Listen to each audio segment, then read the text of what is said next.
Je m'appelle Loïc Lebescon, je suis doctorant au Centre de vision numérique de Centrale Supélec et à l'Institut Gustave Roussy, au sein du Centre pour la médecine de précision Prism. Je m'appelle Ayman Sadraoui, je suis doctorant au Centre de vision numérique. Donc, le Data Challenge DigiLut est une compétition dédiée à l'analyse d'images d'histopathologie pour la détection précoce des rejets dans les greffes pulmonaires.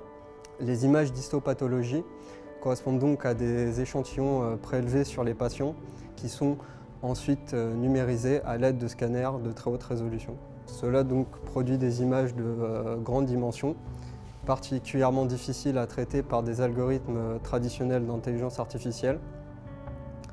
Et l'objectif ici était donc de développer de nouveaux modèles capables d'analyser cet ensemble de données complexes. En effet, la détection des signes précoces de rejet est un enjeu crucial dans la gestion des transplantations, dans la mesure où 10 à 30% des patients décèdent dans l'année qui suit la transplantation. Le Data Challenge nous a offert cette chance incroyable de confronter nos expertises en intelligence artificielle et en traitement d'images médicales de grande dimension à un problème clinique réel, complexe, comme le rejet de greffe. Cela nous a également permis de tester la robustesse de nos approches dans un cadre compétitif et interdisciplinaire alliant la médecine et la science des données. Les Data Challenge encouragent l'innovation en réunissant des experts de divers horizons pour résoudre des problèmes concrets. Ces compétitions permettent d'explorer de nouvelles méthodes d'analyse de données tout en améliorant les outils diagnostiques, ce qui permet directement d'influencer le parcours du patient. En développant des solutions plus précises et automatisées, nous pouvons espérer un diagnostic plus rapide et fiable. Nous avons remporté la première place lors du Data Challenge DigiLut. Notre méthode se décline en 4 étapes clés. Nous avons donc en premier lieu pré-traité les données pour qu'on extrait le tissu d'intérêt et enlever les parties inutiles en utilisant des algorithmes classiques en morphologie mathématique. Pour la modélisation, nous avons affiné un réseau de neurones pré-entraîné pour l'adapter à notre problème de classification binaire.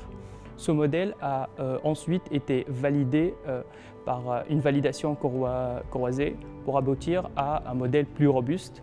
Pour la troisième étape, en fait, c'était d'utiliser l'assemblage. Nous avons obtenu 5 modèles. Donc, ces 5 modèles servent à faire la prédiction finale et les prédictions finales seront assemblées par des types d'assemblage comme la moyenne et la vote majoritaire. Enfin, nous avons régénéré les zones de rejet dans les images en regroupant de proche en proche, les patchs étant détectés comme contenant un rejet par notre modèle. Nous avons conservé les plus grandes zones issues de ce post-traitement pour constituer notre prédiction finale.